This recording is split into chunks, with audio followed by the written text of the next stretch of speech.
limit n tends to infinity sigma of k from 1 to n k cube plus 6k square plus 11k plus 5 upon k plus 3 factorial. What's the value of this expression?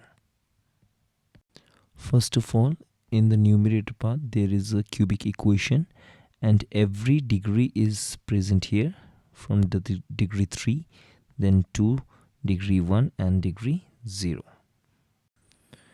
Now if I see 3 factors k plus 1 into k plus 2 into k plus 3, we get k cube plus 6k square plus 11k plus 6. So for this cubic degree equation we get 3 factors, which is k plus 1, k plus 2 and k plus 3.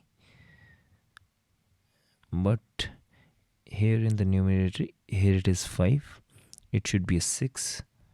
So I can write limit n tends to infinity sigma k starts from 1 to n k plus 1 into k plus 2 into k plus 3 minus 1, because this 5 can be written here as 6 minus 1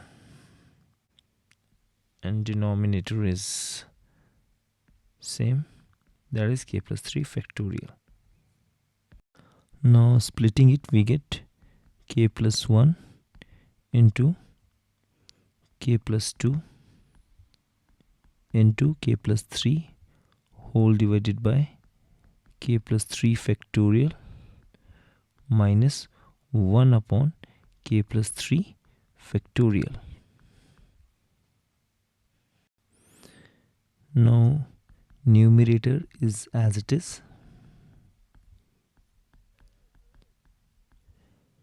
Denominator can be written as k plus 3 into k plus 2 into k plus 1 into k factorial minus 1 upon k plus 3 factorial.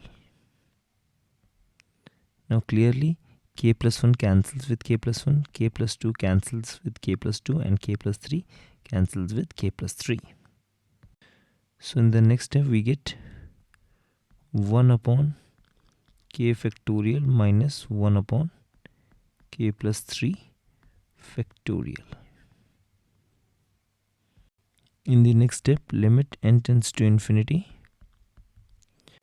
For k equal to 1, we get 1 upon 1 factorial minus 1 upon 4 factorial. For k equal to 2, we get 1 upon 2 factorial minus 1 upon 5 factorial.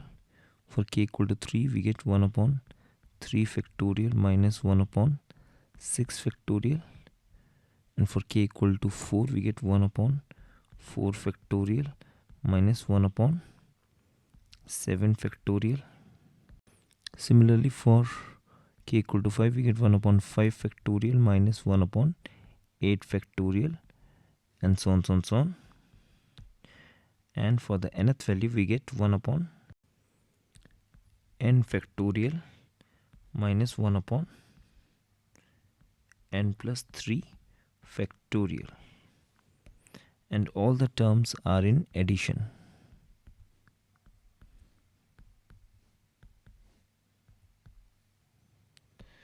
So if we see here, 1 by 4 factorial cancels with 1 by 4 factorial, 1 by 5 factorial cancels with 1 by 5 factorial, and this process will go on. So every term will be cut. Only first 3 terms are as it is, and the final terms 1 upon n factorial will tend towards 0, and similarly 1 upon n plus 3 factorial will also tend towards 0, because here n is tending towards infinity. So 1 upon infinity will tend towards 0. So that means the entire answer becomes 1 upon 1 factorial plus 1 upon 2 factorial plus 1 upon 3 factorial, which finally becomes 1 plus 1 by 2 plus 1 by 6, which on solving becomes 5 by 3.